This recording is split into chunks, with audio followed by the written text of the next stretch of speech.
Ndichikutambira zvekare pano patrare 263. Kana uchiri munyowani pa this YouTube channel kusubscribe mahara wotena on the notification bell. Uyezve malikes enyu anotibatsira zvikuru kuti video rino ringe richifamba kuhamanisha Mwari kune avo vanenge vasationa this video vanova vachikwanisa kuona nekuvabatsira kungolika kwenenge wangoita this video. Atrare 263 atrare musi watamuka.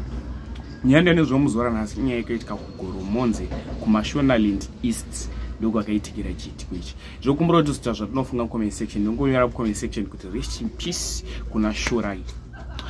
Hama dzangu makesi atikunyoresiva munyika yedu yeZimbabwe makesi evanhu vari kuurayana pachezvavo, vana veZimbabwe vari kupedzana pachezvavo. Imwe yakuita kunge satanism, imwe yakuita kunge mweya yetsvina yapinda munyika yedu yeZimbabwe. Opedzwa sei makesi aya? Zvimwe zvauda kuti tishinge kunamata. Nyanda nezvemuzora nhasi inyaya yemurume uyo anonzi Parents Mashiri murume iye ane 30 years, mukadzi wake anonzi Shorai, mukadzi iye anga ane 29 years. Zviri kunzi vaviri ava vakaita kakusanzwisisana mukati, vakaita zhowe pakati peusiku. After vanetsana murume uyu akafungira mukadzi wake kuti ari kumuhurira, ari kumuchita. Asi 100% sure yekuti mukadzi ari kuhura anga asina.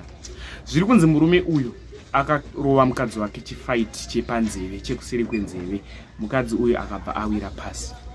Akatraya kumhanyisa kuchipatara. Nyaya iyi yakaitwa police case mukati kuchipatara kunzi mukadzi uyu akuvara sei, but takazoreceiva news dzekuti mukadzi anonzi iye Shorai akatisiya.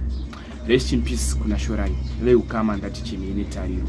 Kutaura kunoku parents ari mumaoko emapurisa. Uku ndokunonzi kurayira munhu svoto, kurayira munhu usiri kuziva chokwadi. Ndinokumbura kuti zvadinofunga comment section pamusoro penyaya iyi.